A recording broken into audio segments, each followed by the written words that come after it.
2024-25 चा अंतरिम अर्थसंकल्प सादर करतील माननीय उपमुख्यमंत्री तथा वित्तमंत्री।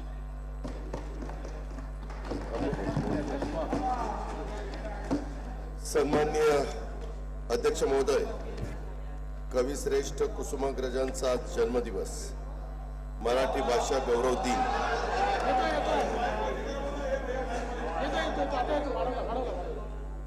मराठी भाषा गौरव दिन म्हणून संपूर्ण महाराष्ट्र तो साजरा करतो आहे। कोलंबसाचे गर्वगीत, वेळात दौडले वीर मराठे सात, क्रांतीचा जय जयकार, स्वातंत्र्य देवतेची विनवणी यासारख्या अजरामर कवितातून मराठी मनाचे स्फुलिंग चेतवणाऱ्या कुसुमाग्रजांनी कोटी कोटी असतील शरीरे, मनोगट अमुचे एक असे, कोटी कोटी देहांत आज एक मनीषा जागत असे, एक प्रतिज्ञा विजय मिळतो राहील रण हे धगधगते।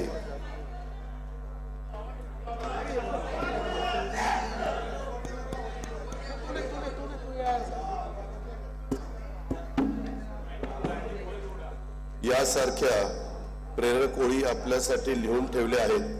कवी कुसुमाग्रजांना अभिवादन करून आणि तमाम मराठी मनांना आजच्या मराठी भाषा गौरव दिनाच्या शुभेच्छा देऊन मी महाराष्ट्र शासनाचा सन 2024-25 चा अंतरिम अर्थसंकल्प आपल्या अनुमतीने सभागृहाला सादर करतो आहे।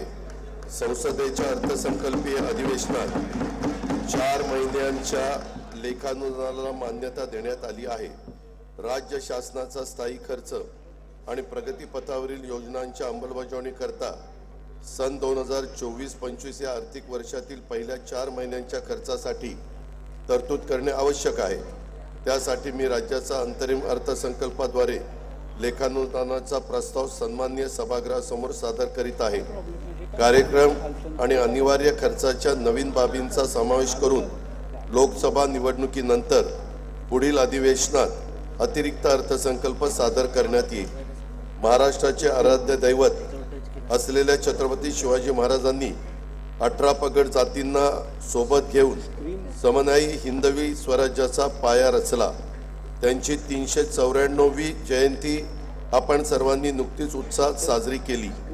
त्यानिमित्त राज्याच्या प्रेरणादायी इतिहासाची साक्ष सांगणारा भव्य हिंदवी स्वराज्य महोत्सव 2024 पुणे जिल्ह्यातील जुन्नर मध्ये संपन्न झाला। मौजे वडच तालुका जुन्नर येथे छत्रपती शिवाजी महाराजांच्या जीवनावर आधारित शिवनेरी संग्रहालय उभारण्याचे शासनाने निश्चित केले आहे। त्यात वस्तू संग्रहालय, शिवकालीन गाव, किल्ल्यांची प्रतिकृती, फुले सभागृह इत्यादी बाबींचा समावेश असेल। छत्रपती शिवाजी महाराजांनी सुरू केलेल्या शिवशकानुसार महाराजांच्या राज्याभिषेकाचे 350वे वर्ष राज्यात सध्या साजरे करण्यात येत आहे। त्या अनुषंगाने शिवरायांच्या अलौकिक व प्रेरणादायी कार्याचा प्रसार संपूर्ण राज्यात विविध कार्यक्रमाद्वारे करण्यात येत आहे। जगातल्या अनेक देशांनी महाराजांच्या सुशासन प्रणालीचे अनुकरण केले आहे। छत्रपती शिवाजी महाराजांच्या शौर्याचे साक्षीदार असलेल्या महाराष्ट्रातील 11 गड किल्ल्यांना जागतिक वारसा स्थळाचा दर्जा देण्याचा प्रस्ताव केंद्र शासनाने युनेस्कोला पाठविला आहे। केंद्र शासनाने राज्याला दिलेल्या सातत्यपूर्ण व भक्कम पाठबळासाठी भारताचे लोकप्रिय पंतप्रधान माननीय श्री नरेंद्र मोदी यांचे मी सुरुवातीलाच मनपूर्वक आभार मानतो। राज्याला या आर्थिक वर्षात वस्तू व सेवा कराची 8,618 कोटी रुपयांची नुकसान भरपाई मिळाली। भांडवली गुंतवणुकीकरता विशेष सहाय्य योजनेअंतर्गत 7,057 कोटी 73 लाख रुपयांचे 50 वर्ष मुदतीचे बिनव्याजी कर्ज देखील मंजूर झाले। राज्यात 6 वंदे भारत एक्सप्रेस रेल्वे सेवा सुरू झाल्या। केंद्र शासनाच्या सन 2024-25 च्या अंतरिम अर्थसंकल्पात राज्यातील रेल्वे प्रकल्पासाठी 15,554 कोटी रुपयांची भरीव तरतूद करण्यात आली आहे। माननीय पंतप्रधान महोदयांनी युवक, महिला, गरीब आणि अन्नदाता या 4 प्रमुख घटकांच्यासाठी विविध कल्याणकारी योजना जाहीर केल्या आहेत। राज्यातील नागरिकांचे राहणीमान उंचावण्यासाठी दर्जेदार सुविधा उपलब्ध करून देण्यासाठी शासन कटिबद्ध आहे। शाश्वत, पर्यावरणपूरक व सर्वसमावेशक विकास साधण्याचे राज्याचं धोरण आहे. सन 2047 पर्यंत भारताला विकसित राष्ट्र बनवण्याच्या माननीय पंतप्रधान महोदयांच्या संकल्पास अनुसरून राज्याच्या अर्थव्यवस्थेचे आकारमान $1 ट्रिलियन करण्यासाठी महाराष्ट्र आर्थिक सल्लागार परिषदेच्या दिशादर्शक अहवालानुसार विकास धोरणांची प्रभावी अंमलबजावणी करण्यात येत आहे. $1 ट्रिलियन अर्थव्यवस्थेसाठी राज्यातील भांडवली गुंतवणूक मोठ्या प्रमाणात वाढवण्यात येत आहे. पायाभूत सुविधांवर ₹1 खर्च केला तर स्थूल राज्य उत्पादनामध्ये 2.5 ते 3.5 रुपयांची वाढ होते. राज्य शासनाचे सार्वजनिक उपक्रम जसे महाराष्ट्र औद्योगिक विकास महामंडळ, महाराष्ट्र राज्य पायाभूत सुविधा विकास महामंडळ, शहर आणि औद्योगिक विकास महामंडळ, महाराष्ट्र राज्य रस्ते विकास महामंडळ, महारेल याशिवाय मुंबई, पुणे आणि नागपूर महानगर प्रदेश विकास प्राधिकरणे, मेट्रोसाठी उभारलेले विविध विशेष हेतू कंपन्या, बृहन्मुंबई आणि अन्य महानगरपालिकेच्या माध्यमातून पायाभूत सुविधांचे अनेकविध प्रकल्प हाती घेऊन ते कालबद्धरित्या पूर्ण करण्यात येत आहे. पायाभूत सुविधांच्या विकासाबरोबरच सर्वसामान्य माणसांच्या जीवनामध्ये गुणात्मक बदल होतील अशा लोककल्याणकारी निर्णयाची प्रभावी अंमलबजावणी करण्यात येत आहे. राज्याचे सामाजिक, आर्थिक आणि औद्योगिक क्षेत्रामध्ये मोठ्या प्रमाणात प्रगती साधली आहे. त्यातील काही ठळक बाबींचा उल्लेख सर्वांच्या माहितीकरता इथं करणं आवश्यक आहे. भारतातील सर्वाधिक 22 किलोमीटर लांबीचा सागरी मार्ग अटल बिहारी वाजपेयी शिवडी नावाशिवाय अटल सेतूचे लोकार्पण आणि ऑरेंज गेट ते मरीन ड्राईव्ह किनारी मार्गाला जोडणाऱ्या दुहेरी बोगद्यांचे कामाचे भूमिपूजन माननीय पंतप्रधान श्री नरेंद्र मोदी यांच्या हस्ते करण्यात आले आहे. नरिमन पॉइंट ते वरळी या 11 किलोमीटर लांबीच्या किनारी मार्गाचे काम अंतिम टप्प्यात आहे. या मार्गामुळे प्रवासाच्या वेळेत 70% आणि इंधनामध्ये 34% बचत होणार आहे. स्वातंत्र्यवीर सावरकर वर्सोवा वांद्रे सागरी सेतूचे काम प्रगतीपथावर असून त्या मार्गाचा विस्तार पालघरपर्यंत करण्याचे नियोजन आहे. विलासराव देशमुख पूर्व मुक्त मार्गाचा विस्तार ठाणे शहरापर्यंत करण्यात येणार आहे. विरार अलिबाग बहुउद्देशीय मार्गाकरिता 22,225 कोटी रुपये, पुणे चक्राकार वळण मार्गाकरता 10,519 कोटी रुपये आणि जालना नांदेड द्रुतगती मार्गाकरता 2,886 कोटी रुपये भूसंपादनासाठी उभारण्यात येत आहे. कोकण रायगड जिल्ह्यातील रेवस ते सिंधुदुर्ग जिल्ह्यातील रेड्डी दरम्यानच्या सागरी महामार्गावरील 9 मोठ्या पुलांच्या पैकी 3 पुलांच्या कामांना प्रशासकीय मान्यता देण्यात आली असून ते निविदा स्तरावर आहे. रस्ते, बंदरे, विमानतळ, रेल्वे, मेट्रो, वीज या व अशा 22 पायाभूत विकास क्षेत्रातील प्रकल्प राबवण्यासाठी महाराष्ट्र राज्य पायाभूत सुविधा विकास महामंडळ स्थापन करण्यात आले. या महामंडळामार्फत एन्युटी योजना भाग 2 अंतर्गत 7,500 किलोमीटर रस्त्यांची कामे हाती घेण्यात येणार आहेत. सन 2024-25 या वर्षासाठी कार्यक्रम खर्चाकरता नगरविकास विभागास 10,629 कोटी रुपये आणि सार्वजनिक बांधकाम रस्ते विभागास 19,936 कोटी रुपयाचा नियतव्यय प्रस्तावित आहे. ग्रामीण भागातील दळणवळण अधिक गतिमान करण्यासाठी मुख्यमंत्री ग्राम सडक योजनेचा टप्पा 2 मधील 10,000 किलोमीटर रस्त्यांव्यतिरिक्त आणखी 7,000 किलोमीटर रस्त्यांच्या लांबीच्या रस्त्यांची दर्जोन्नती करण्याचा निर्णय घेण्यात आला आहे. त्यासाठी 7,600 कोटी रुपयाचा खर्च अपेक्षित आहे. भारतातील पहिली बुलेट ट्रेन मुंबई ते अहमदाबाद या जलद गती रेल्वेचे मार्ग प्रकल्पाचे महाराष्ट्रातील भूसंपादन जवळपास पूर्ण झाले आहे. मुंबई महानगर प्रदेशात उभारावयाच्या 337 किलोमीटर लांबीपैकी 263 किलोमीटर लांबीच्या मेट्रो मार्गिका मंजूर असून 46.5 किलोमीटर लांबीच्या मार्गिका कार्यान्वित झालेल्या आहेत. सुमारे 6 लाख प्रवासी दररोज या सुविधेचा लाभ घेत आहेत. राज्य शासनाच्या आर्थिक सहभागातून सुरू असलेली अहमदनगर बीड परळी वैजनाथ, वर्धा यवतमाळ नांदेड, वर्षा देसाईगंज गडचिरोली आणि नागपूर नागवीड रेल्वे प्रकल्पाची कामे प्रगतीपथावर आहेत. कल्याण मुरबाड, पुणे नाशिक, सोलापूर तुळजापूर धाराशिव या नवीन रेल्वे मार्गाची भूसंपादनाची कारवाई सुरू आहे. फलटण पंढरपूर, कांपा चिमूर वरोरा, जालना जळगाव, नांदेड बिदर या नवीन रेल्वे मार्गाकरिता प्रकल्प किमतीच्या 50% आर्थिक सहभाग देण्यास राज्य शासनाने मान्यता दिलेली आहे। जालना खामगाव, आदिलाबाद माहूर वाशिम, नांदेड हिंगोली, मूर्तिजापूर यवतमाळ शकुंतला रेल्वे आणि पुणे लोणावळा मार्गिका 3 व 4 या रेल्वे प्रकल्पांच्यासाठी राज्य सरकार 50% आर्थिक सहभाग देणार आहे। राज्याच्या अर्थव्यवस्थेला चालना देण्यासाठी JNPTचे सॅटेलाइट पोर्ट म्हणून वाढवण बंदर विकसित करण्याचे प्रस्तावित आहे।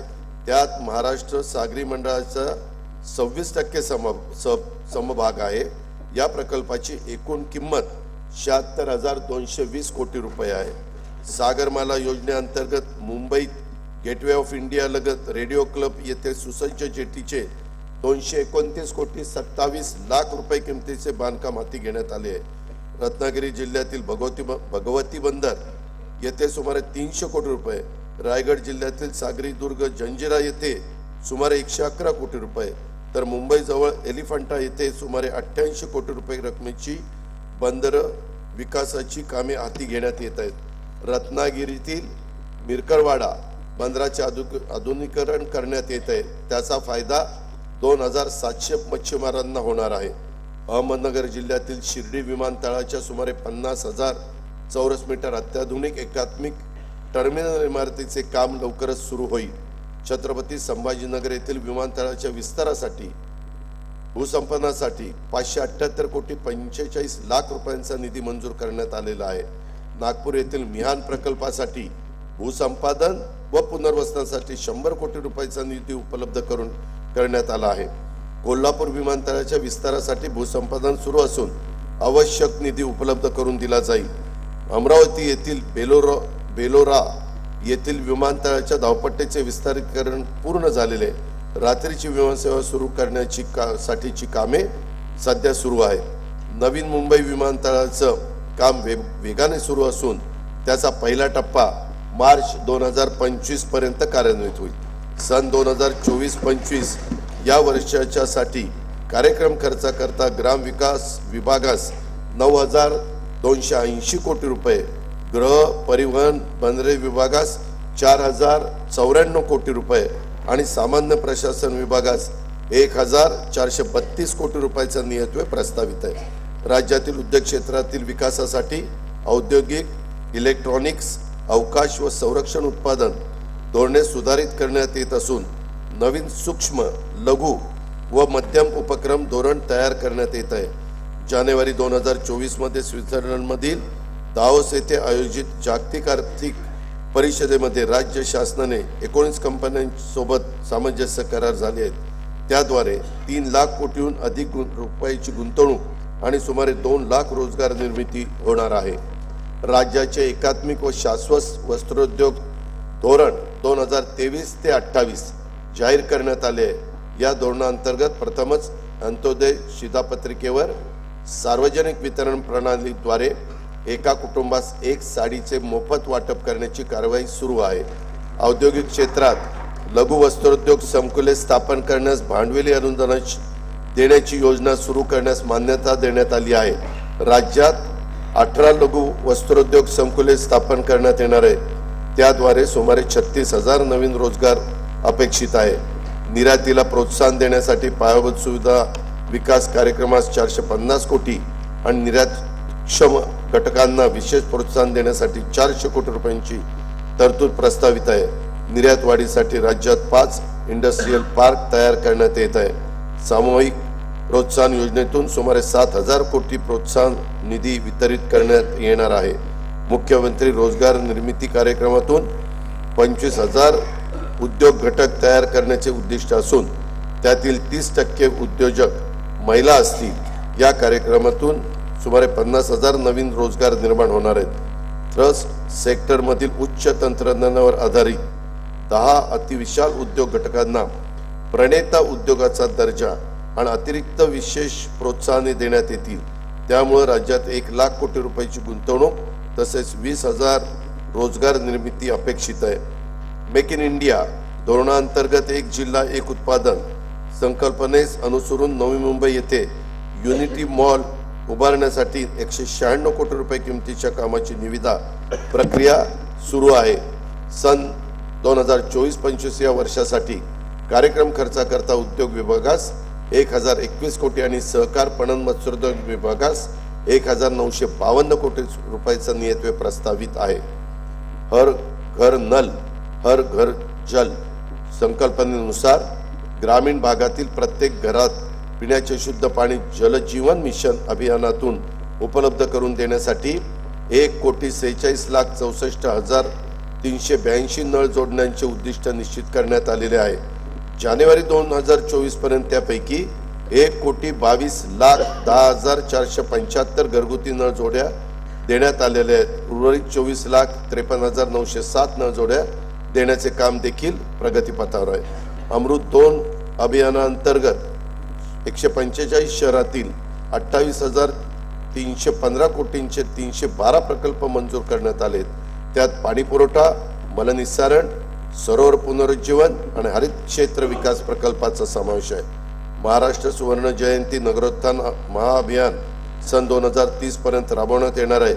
या महाअभियानात सर्व नागरी स्थानिक स्वराज्य संस्थांचा समावेश असून त्यांच्या वर्गीकरणानुसार शासनाकडून प्रकल्प किमतीच्या 50 ते 95% निधी उपलब्ध करून देण्यास मान्यता देण्यात आलेली आहे. या अभियानातून पाणी पुरवठा, मलनिस्सारण, रेल्वे ओव्हरब्रिज, प्रमुख रस्त्यांचे रुंदीकरण इत्यादी कामे हाती घेण्यात येणार आहेत. पालघर जिल्ह्यातील वसई विरार शहरातील 14 लाखाहून अधिक नागरिकांना लाभ देणाऱ्या सूर्या प्रादेशिक पाणी पुरवठा योजनेच्या पहिल्या टप्प्याचे लोकार्पण माननीय पंतप्रधान श्री नरेंद्र मोदी यांच्या हस्ते करण्यात आले आहे. सन 2024-25 या वर्षाकरता कार्यक्रम खर्चाकरता पाणी पुरवठा व स्वच्छता विभागास 3,875 कोटी रुपयाचा नियतव्यय प्रस्तावित आहे. विद्यार्थ्यांच्या मध्ये पर्यावरण संवर्धनाची जाणीव विकसित व्हावी तसेच प्रत्यक्ष कृतीच्या आधारे त्यांच्याकडून नैसर्गिक संसाधनाचे व्यवस्थापन व्हावे यासाठी माझी वसुंधरा अभियानांतर्गत सर्व जिल्ह्यातील शाळांमध्ये पर्यावरण सेवा योजना राबवण्यात येत आहे.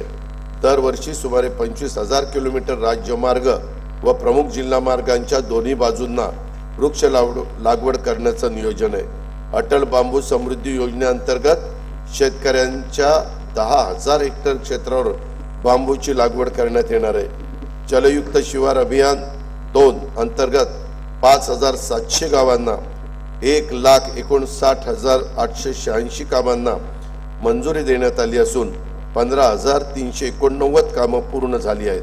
सन 2024-25 या वर्षासाठी कार्यक्रम खर्चाकरता पर्यावरण व वातावरणीय बदल विभागास 245 कोटी, वन विभागास 2,507 कोटी आणि मृद व जलसंधारण विभागास 4,247 कोटी रुपयाचा नियतव्यय प्रस्तावित आहे. सन 2030 पर्यंत एकूण ऊर्जा निर्मितीपैकी 40% ऊर्जा ही अपारंपरिक पद्धतीने निर्माण करण्याचं उद्दिष्ट आहे. राज्यात रूफटॉप सोलर योजना राबवण्यात येत आहे. केंद्र शासनाच्या नवीन प्रधानमंत्री सूर्य घर मोफत वीज योजनेअंतर्गत रूफटॉप सोलर पॅनल बसवण्यासाठी 78,000 रुपये मर्यादेपर्यंत अनुदान देण्यात येणार आहे. तसेच ग्राहकांना 300 युनिट पर्यंतची वीज मोफत मिळणार आहे.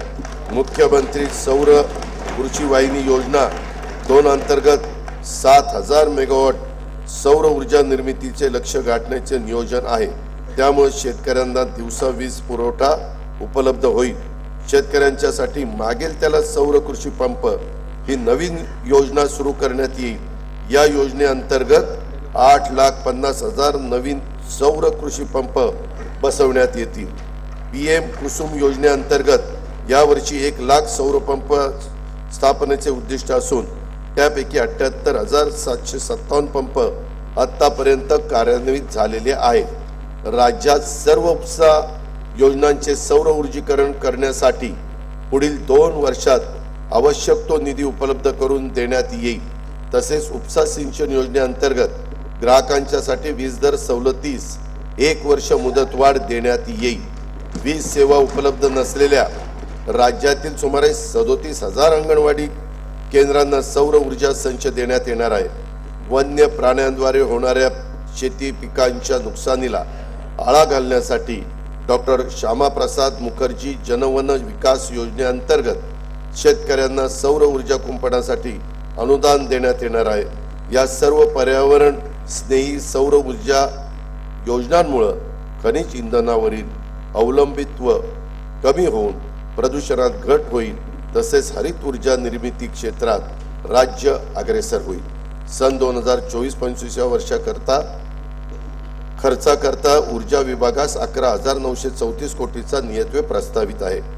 नमो शेतकरी महासन्मान निधी योजनेअंतर्गत 84,57,000 शेतकरी कुटुंबांना पहिल्या हप्त्यापोटी 1,691 कोटी 47 लाख रुपये अनुदान प्रदान करण्यात आलेले आहे.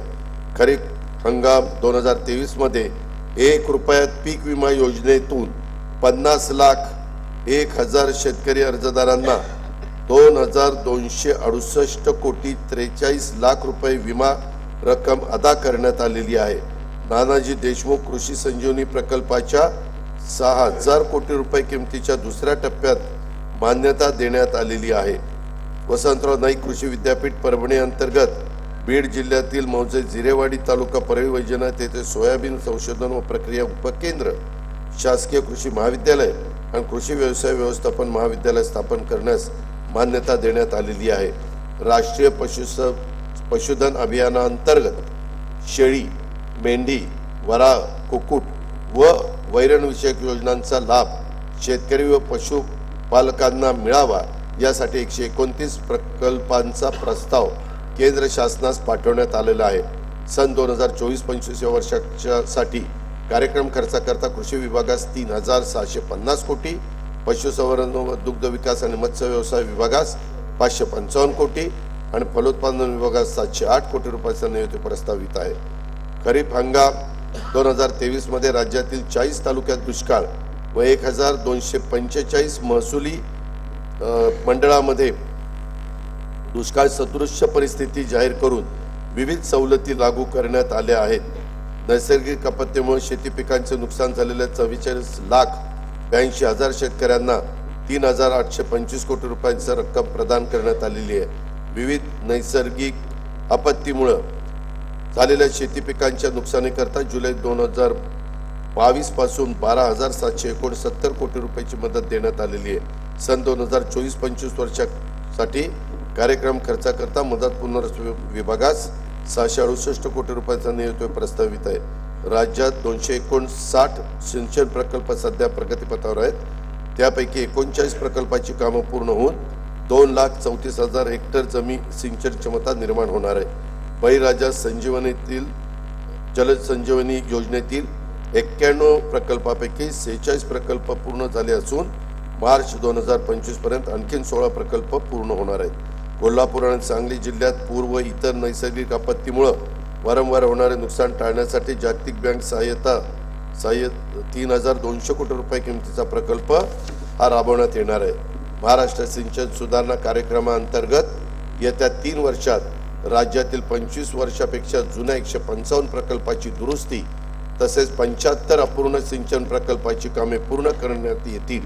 याद्वारे 3,55,000 हेक्टर सिंचन क्षमता आणि 23.37 TMC पाणी साठा निर्माण होईल.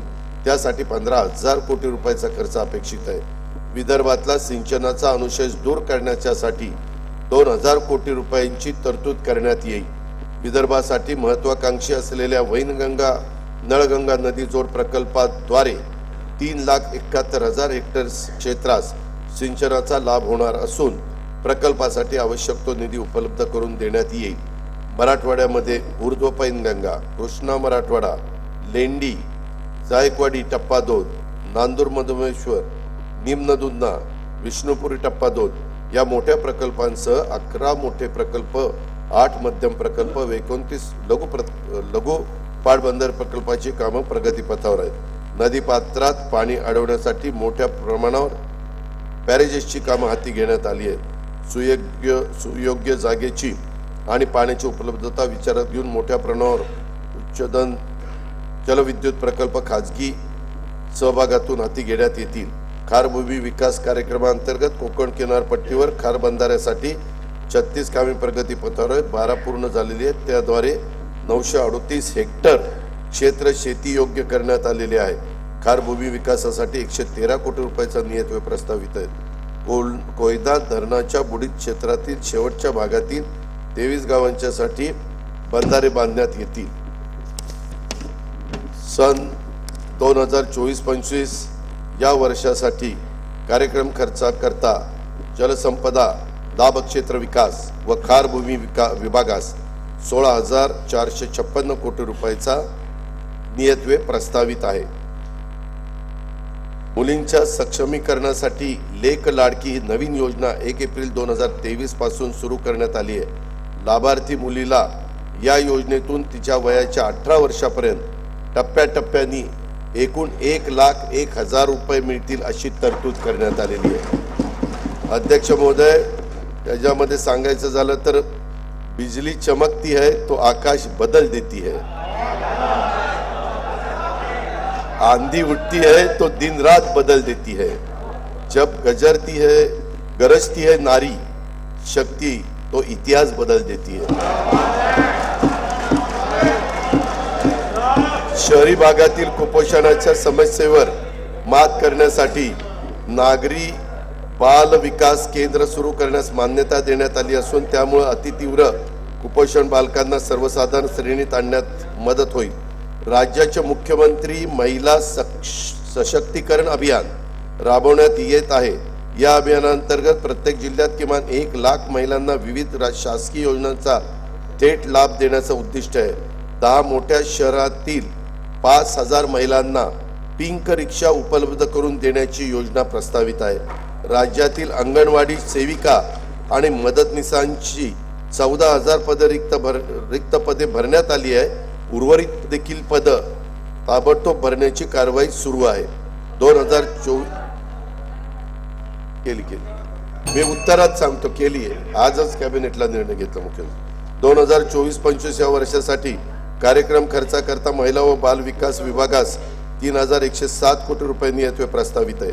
वाशिम, जालना, हिंगोली, अमरावती, भंडारा, गडचिरोली, वर्धा, बुलढाणा, पालघर, नाशिक तसेच ठाणे जिल्ह्यातील अंबरनाथ येथे 100 विद्यार्थी प्रवेश क्षमतेचे नवीन शासकीय वैद्यकीय महाविद्यालय आणि 430 खाटांचे संलग्न रुग्णालय स्थापन करण्यास मान्यता देण्यात आलेली आहे.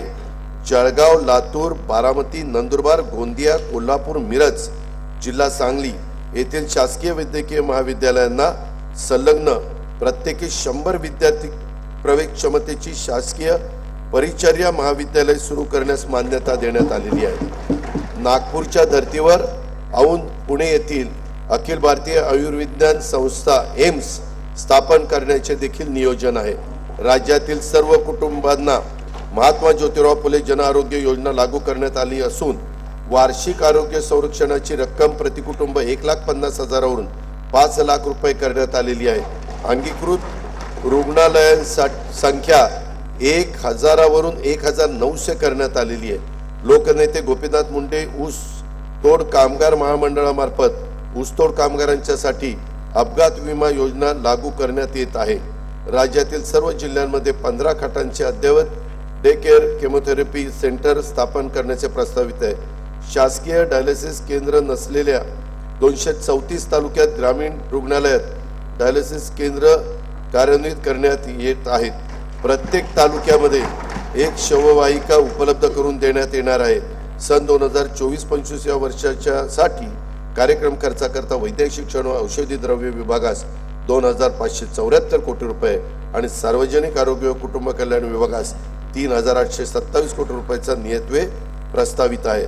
अनुसूचित जाती उपाययोजनेअंतर्गत संजय गांधी निराधार अनुदान योजना आणि श्रावणबाळ सेवा राज्य निवृत्ती वेतन योजनेतील लाभार्थ्यांना अर्थसहाय्यात 1,000 वरून 1,500 रुपयाची वाढ करण्यात आली आहे. संत रोहिदास चर्मोद्योग व चर्मकार विकास महामंडळ, महात्मा फुले मागासवर्ग विकास महामंडळ, साहित्यरत्न लोकशाहीर अण्णाभाऊ साठे विकास महामंडळ यांच्या भागभांडवलाच्या अनुदानात वाढ करण्यात आलेली आहे.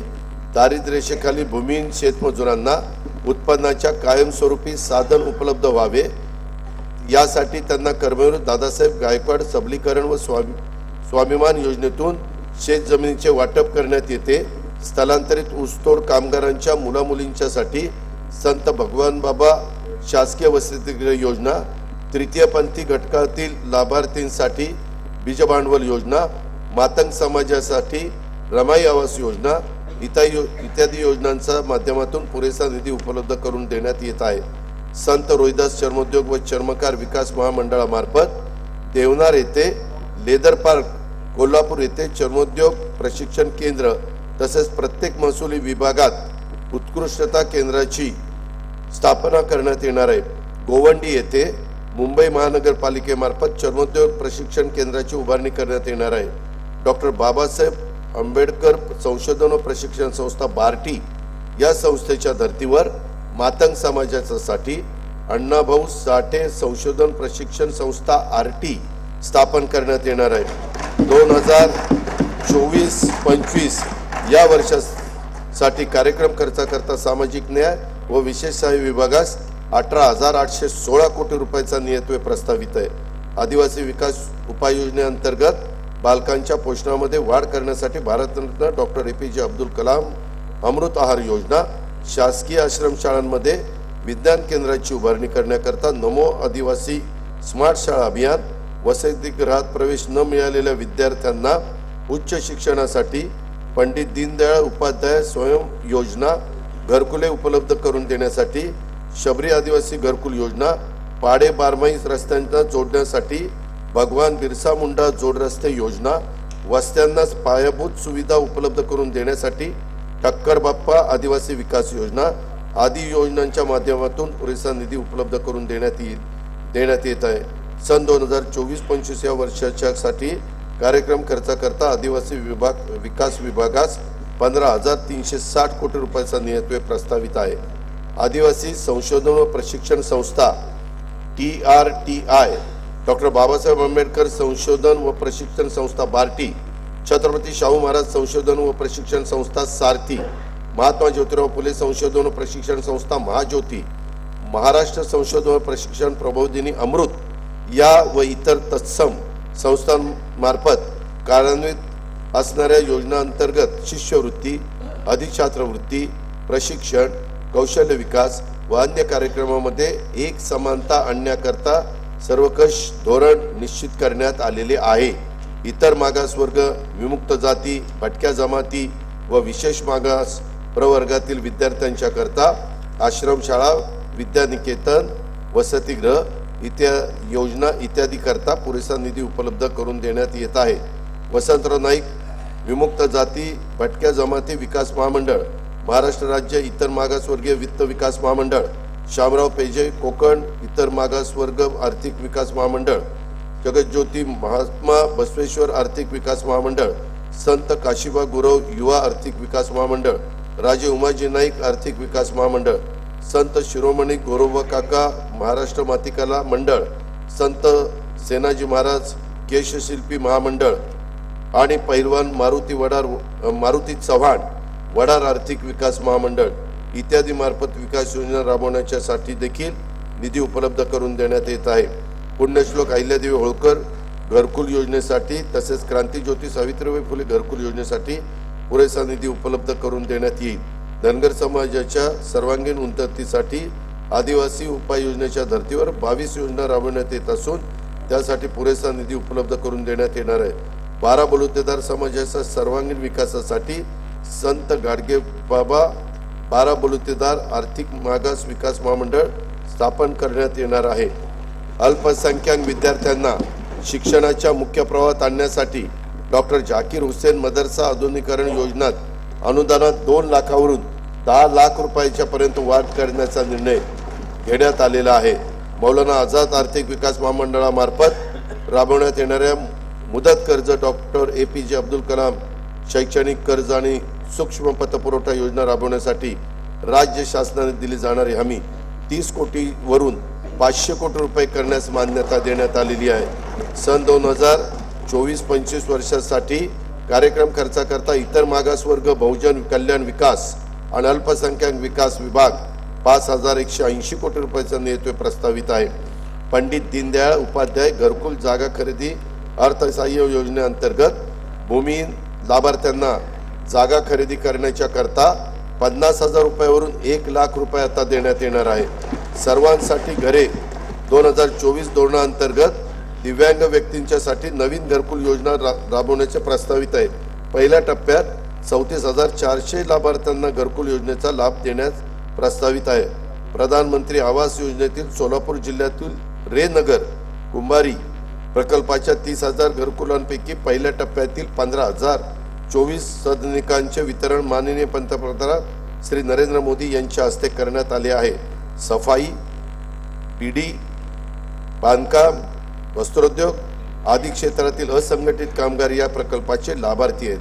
ऑटो रिक्षा, टॅक्सी, प्रवासी तथा व्यावसायिक वाहन चालक, क्लीनर, डबेवाले, विडी कामगार, हमाल, घरेलू महिला कामगार, मच्छीमार, घरोघरी वृत्तपत्र वाटणारे तसेच पशुसंवर्धन, यंत्रमाग, हातमाग, आरोग्य इत्यादी क्षेत्रातील कामगारांना विविध कल्याणकारी योजनांचा लाभ व्हावा यासाठी असंघटित कामगार कल्याण महामंडळ स्थापन करण्यात आलेले आहे. गुढीपाडवा तसेच डॉक्टर बाबासाहेब आंबेडकर जयंतीनिमित्त राज्यातील 1,58,95,867 कुटुंबांना आनंदाचा सिधा वाटप करण्यात आला आहे. श्रीराम प्राण प्रतिष्ठा सोहळा आणि छत्रपती शिवाजी महाराज जयंतीनिमित्त आनंदाचा सिधा वितरित करण्यात येत आहे. सन 2024-25 वर्षाकरता कार्यक्रम खर्चाकरता गृहनिर्माण विभागास 1,347 कोटी रुपये, दिव्यांग कल्याण विभागास 1,526 कोटी रुपये, कामगार विभागास 171 कोटी रुपये आणि अन्न, नागरी पुरवठा व ग्राहक संरक्षण विभागास 526 कोटी रुपयाचा निधी प्रस्तावित आहे. खेळाडूंची आंतरराष्ट्रीय स्पर्धांमधील कामगिरी उंचावण्यासाठी मिशन लक्ष्य वेध योजनेअंतर्गत राज्य स्तरावर उच्च कामगिरी केंद्र, विभागीय स्तरावर क्रीडा उत्कृष्टता केंद्र आणि जिल्हा स्तरावर क्रीडा प्रतिभा विकास केंद्र अशी प्रशिक्षणाची त्रिस्तरीय यंत्रणा उभारण्यात येणार आहे. आशियाई क्रीडा स्पर्धेत पदक मिळवणाऱ्या महाराष्ट्रातील खेळाडूंना पारितोषिक रकमेमध्ये 10 पट वाढ करण्यात आलेली आहे.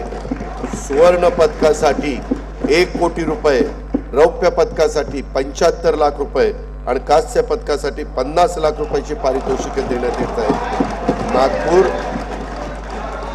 नागपूर येथील विभागीय क्रीडा संकुलात आंतरराष्ट्रीय दर्जाच्या क्रीडा व अनुषंगिक सुविधांचा समावेश करण्यात येणार आहे. त्याला राज्य क्रीडा संकुलाचा दर्जा देण्यात आला आहे. सन 2024-25 वर्षासाठी कार्यक्रम खर्चाकरता क्रीडा विभागास 537 कोटी रुपयाचा निधी प्रस्तावित आहे. शासनाने संशोधन, आरोग्य, कृषी विकास, कौशल्य विकास आणि हवामान या क्षेत्रामध्ये गुगल, इन्फोसिस, नॅस्कॉम, बर्मिंगहॅम विद्यापीठ, ब्रिटिश काउन्सिल, युनिसेफ अशा नामांकित संस्थांशी सामंजस्य करार केलेला आहे. महाराष्ट्र ड्रोन मिशन राबवण्याची मान्यता देण्यात आलेली आहे. सध्या 13 ठिकाणी जिल्हास्तरीय आणि 6 ठिकाणी विभागीय ड्रोन केंद्र स्थापन करण्यात येणार आहेत. या प्रकल्पाच्या पहिल्या 5 वर्षाच्या अंमलबजावणीसाठी 238 कोटी 63 लाख रुपये अंदाजित खर्चास मान्यता देण्यात आलेली आहे. मुंबई वरळी येथे आधुनिक प्रशिक्षण व कौशल्य विकास भवन हे उभारण्यात येईल. सन 2024-25 या वर्षाच्या साठी कार्यक्रम खर्चाकरता उच्च व तंत्र शिक्षण विभागास 2,098 कोटी रुपये आणि शालेय शिक्षण विभागास 2,959 कोटी रुपये निधी प्रस्तावित आहे. व्यावसायिक शिक्षण, नाविन्यता, कौशल्य वृद्धी विषयक योजनांची अंमलबजावणी तसेच गुणवत्तापूर्ण पायाभूत सुविधा आणि कार्यप्रणालीच्या बळकटीकरणासाठी जागतिक बँक सहाय्यित मानवी विकासासाठी उपयोजित ज्ञान आणि कौशल्य विकास दक्ष या 2,307 कोटी रुपयांच्या प्रकल्पास शासनाने मंजुरी दिलेली आहे. युवकांना रोजगारक्षम आणि उद्योगक्षम बनवण्यासाठी प्रत्येक महसूल विभागामध्ये आंतरराष्ट्रीय कौशल्य विकास केंद्र आणि संत गाडगेबाबा स्वच्छ भारत कौशल्य प्रबोधिनी सुरू करण्यात येत आहे. या व्यतिरिक्त राज्यात नवीन 2,000 प्रमोद महाजन कौशल्य विकास केंद्र स्थापन करण्यात येत आहे. 1,000 महाविद्यालयांमध्ये कौशल्य विकास केंद्र सुरू करण्यात येणार आहेत। उद्योगांना आवश्यक तंत्रज्ञानाशी अनुरूप कौशल्य विकास प्रशिक्षण केंद्र कोराडी नागपूर येथे उभारण्यात येणार आहे। राज्यातील प्रत्येक जिल्ह्यात 500 युवक युवतींना पर्यटन व आदरातिथ्य क्षेत्रातील कौशल्य प्रशिक्षणासाठी मान्यता देण्यात आली आहे। सन 2024-25 वर्षाकरता कार्यक्रम खर्चाकरता कौशल्य नाविन्यता रोजगार आणि उद्योजकता विकास विभागास 807 कोटी रुपयाचा नियतव्यय प्रस्तावित आहे। पर्यटनाला चालना देण्यासाठी शाश्वत पर्यटन धोरण आखण्यात येईल। राज्यातील 50 पर्यटन स्थळांची निवड करून त्या ठिकाणी theme park, adventure sports, shopping mall, water park आणि निवासी व्यवस्था करण्यात येत आहे। लोणार जिल्हा बुलढाणा, अजिंठा वेरूळ जिल्हा छत्रपती संभाजीनगर, कळसुबाई भंडारदरा जिल्हा अहमदनगर, त्र्यंबकेश्वर जिल्हा नाशिक तसेच कोकणातील सागरी किल्ल्यांच्या ठिकाणी पर्यटनासाठी उच्च दर्जाच्या सुविधा निर्माण करण्यात येणार आहे। लोणावळा येथे 333 कोटी 56 लाख रुपये अंदाजित किमतीचा जागतिक दर्जाचा स्कायवॉक प्रकल्प उभारण्यात येईल।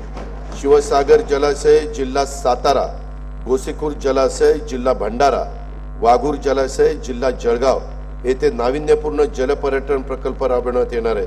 कोकण विभागात पर्यटनास चालना देण्यासाठी शिवकालीन 32 गडकिल्ल्यांचे नूतनीकरण व संवर्धन करण्यात येणार आहे। राज्यातील पर्यटकांना आणि भाविकांना किफायतशीर दरामध्ये उत्तम सुरक्षित सुविधा पुरवण्यासाठी श्रीनगर जम्मू काश्मीर आणि श्रीराम जन्मभूमी अयोध्या येथे महाराष्ट्र भवन बांधण्याचा निर्णय घेतलेला आहे।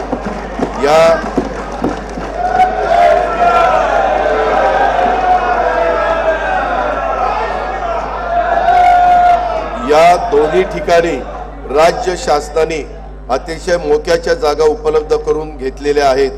या जागांच्यासाठी 77 कोटी रुपयाची तरतूद प्रस्तावित आहे। मंत्रालय आणि परिसरातील शासकीय इमारतींचा अत्याधुनिक सुविधांसह पुनर्विकास करण्यासाठी आंतरराष्ट्रीय वास्तू रचनाकाराकडून प्रस्ताव मागवण्यात येणार आहेत। सन 2024-25 वर्षासाठी कार्यक्रम खर्चाकरता सांस्कृतिक कार्य विभागास 1186 कोटी रुपये, पर्यटन विभागास 1973 कोटी रुपये, सार्वजनिक बांधकाम इमारती विभागास 1367 कोटी रुपये आणि महसूल विभागास 474 कोटी रुपयाचा नियतव्यय प्रस्तावित आहे। राज्यात नवीन 10 अतिरिक्त कुटुंब न्यायालय, 5 जिल्हा अतिरिक्त सत्र न्यायालय, 5 दिवाणी न्यायालय आणि 2 ग्राम न्यायालय स्थापन करण्यास मान्यता देण्यात आलेली आहे। पोलीस शिपायांच्या 18,331 रिक्त पदावर भरती करण्यात आली असून आणखीन 17,471 रिक्त पदे भरण्याची कार्यवाही सुरू आहे। राज्य शासनामार्फत सायबर सुरक्षा प्रकल्प राबवण्यास मान्यता देण्यात आली असून त्याची अंदाजित किंमत 837 कोटी 86 लाख रुपये। सन 2024-25 या वर्षासाठी कार्यक्रम खर्चाकरता विधी व न्याय विभागास 759 कोटी रुपये, गृह पोलीस विभागास 2237 कोटी रुपये आणि उत्पादन शुल्क विभागास 153 कोटी रुपयाचा नियतव्यय प्रस्तावित आहे। राज्याचा स्वतःच्या कर महसुलात वस्तू व सेवा कर विभागाचा वाटा 65% या विभागाची पुनर्रचना आवश्यक असून ती तातडीने करण्यात येईल। विभागाच्या अत्याधुनिक सुविधायुक्त कर प्रशिक्षण अकादमी स्थापन करण्यात येईल। वस्तू व सेवा कर भवन वडाळा मुंबई येथील बांधकाम प्रगतीपथावर आहे। स्वातंत्र्य सैनिकांचे निवृत्ती वेतन प्रतिमाह 10,000 रुपयावरून दुप्पट म्हणजेच 20,000 रुपये करण्यात आलेले आहे। सन 2024-25 या वर्षासाठी कार्यक्रम खर्चाकरता वित्त विभागास 208 कोटी रुपयाचा नियतव्यय प्रस्तावित आहे। स्वराज्य रक्षक छत्रपती संभाजी महाराजांचे बलिदान स्थळ मौजे तुळापूर तालुका हवेली व समाधी स्थळ वडू बुद्रुक तालुका शिरूर जिल्हा पुणे येथील स्मारकाला 350 कोटी रुपये किमतीच्या विकास आराखड्यास मान्यता देण्यात आली असून त्याचं काम सुरू झालेलं आहे। देशातील 12 ज्योतिर्लिंगापैकी एक असलेले औंढा नागनाथ जिल्हा हिंगोली, 3.5 शक्तिपीठापैकी एक असलेले श्री क्षेत्र माहूरगड जिल्हा नांदेड आणि एकविरा देवी जिल्हा पुणे या तीर्थक्षेत्र व परिसर विकासासाठी विशेष विकास प्राधिकरण स्थापन करण्याचा निर्णय घेण्यात आलेला आहे। श्री क्षेत्र सप्तशृंगी गड तालुका कळवण या स्थळाच्या साठी 81,86,00,000 रुपयाचा विकास आराखड्याला मान्यता देण्यात आलेली आहे. पुण्यश्लोक अहिल्यादेवी होळकर यांच्या जन्म त्रिशताब्दी वर्षानिमित्त विविध कार्यक्रम आयोजित करण्यासाठी 20 कोटी रुपयाचा निधी प्रस्तावित आहे. पुण्यश्लोक अहिल्यादेवी होळकरांची त्यांनी केलेली मंदिरं बारवांचे जतन व संवर्धन योजनेसाठी 53 कोटी रुपयाचा निधी प्रस्तावित करण्यात आलेला आहे. महात्मा फुले वाडा व क्रांतीज्योती सावित्रीबाई फुले स्मारकासाठी पुणे शहराच्या विकास योजनेत क्षेत्र आरक्षित करण्यात आलेले असून स्मारकाचा आराखडा तयार करण्याचं काम सुरू आहे. त्याकरता देखील लागेल तो निधी देण्याचे सरकारने मान्य केलेले आहे. धाराशिव जिल्ह्यात संत गोरोबा काका महाराज यांच्या स्मारकासाठी शासकीय जमीन व निधी उपलब्ध करून देण्यात येणार आहे. मौजे सदुंबरे तालुका मावळ जिल्हा पुणे येथे श्री संत जगनाडे महाराज यांच्या समाधी स्थळाच्या विकासासाठी 66 कोटी 11 लाख रुपयाच्या कामांना मान्यता देण्यात आलेली आहे. साने गुरुजींची कर्मभूमी असलेल्या अंमळनेर जिल्हा जळगाव येथे त्यांच्या कार्याला साजेचे स्मारक उभारण्यात येईल आणि त्याला देखील निधी देण्यात येणार आहे. राजगुरू नगर येथील हुतात्मा श्री शिवराम हरी राजगुरू जन्मस्थळ परिसर विकासासाठी पहिल्या टप्प्यात 102 कोटी 48 लाख रुपयांच्या आराखड्यास मान्यता दिलेली आहे. छत्रपती शिवाजी महाराजांचे विश्वासू सहकारी वीर जीवा महाला याच्या स्मारकासाठी प्रतापगडच्या पायथ्याशी जागा उपलब्ध करून त्यांचाही तिथं स्मारक करण्यात येणार आहे. होता जीवा म्हणून वाचला शिवा, माहिती का?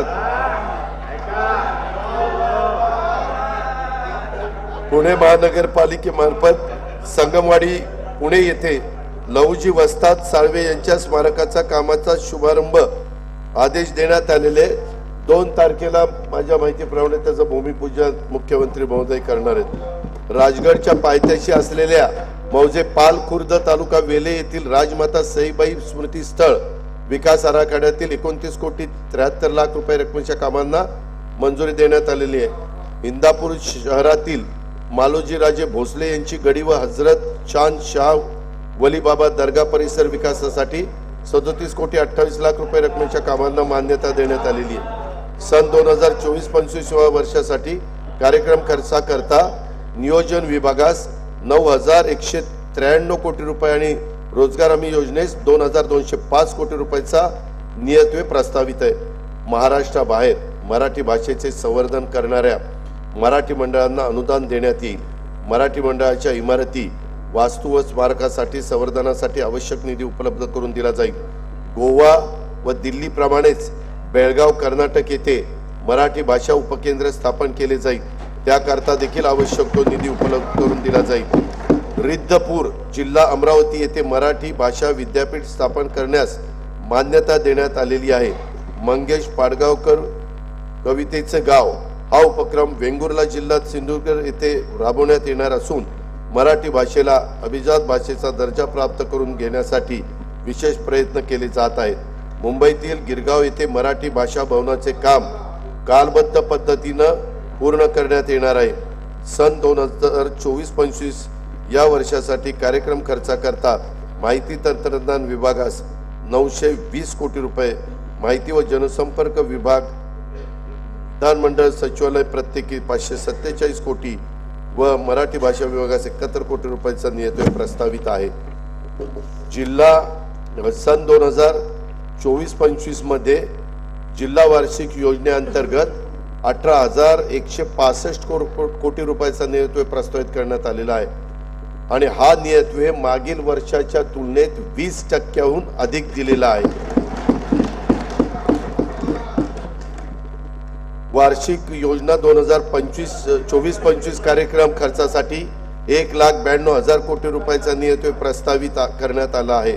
त्यामध्ये अनुसूचित जाती उपाययोजनेच्या 15,893 कोटी रुपये आणि आदिवासी विकास उपाययोजनेच्या 15,360 कोटी रुपयाचा नियतव्यय प्रस्तावित आहे.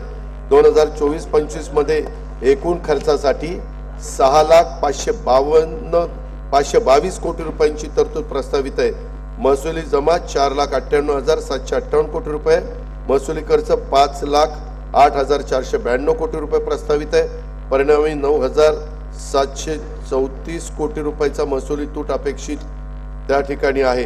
राज्यातील राज्यकोषीय तूट आणि महसुली तूट राज्यकोषीय उत्तरदायित्व व वित्तीय व्यवस्थापन कायद्याचं निश्चित केलेल्या मर्यादेच्या आत ठेवण्यात शासन यशस्वी ठरलेले आहे.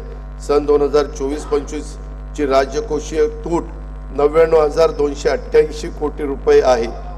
अध्यक्ष महोदय, हा अर्थसंकल्प मांडून झाल्यानंतर प्रथेप्रमाणे विरोधी पक्षाच्या नेत्यांच्या प्रतिक्रिया येतीलच, त्या ठरलेल्याच असतात, हे आपल्याला सगळ्यांना माहिती आहे. अंतरिम अर्थसंकल्प मांडल्यानंतर त्यांना आपल्या नेहमीच्या प्रतिक्रियांचा थोडासा विचार करायला हवा. आज ज्यांची जयंती आहे त्या कुसुमाग्रजांच्या शब्दात सांगायचे तर, प्रकाश पेरा आपुल्या भोवती, दिव्याने दिवा पेटत असे, इथे भ्रष्टता तिथे नष्टता, शंखच पोकळ फुकू नका, भलेपणाचे कार्य उगवता, उगाच टीका करू नका. राज्याच्या आर्थिक विकासासाठी आणि समाजातील सर्व घटकांच्या कल्याणासाठी शासन सर्वतोपरी प्रयत्न करेल याची खात्री मी देतो. सन 2024-25 वर्षाच्या अंतरिम अर्थसंकल्पास मंजुरी द्यावी अशी विनंती मी सदनाला करतो. जय हिंद, जय महाराष्ट्र, जय मराठी भाषा.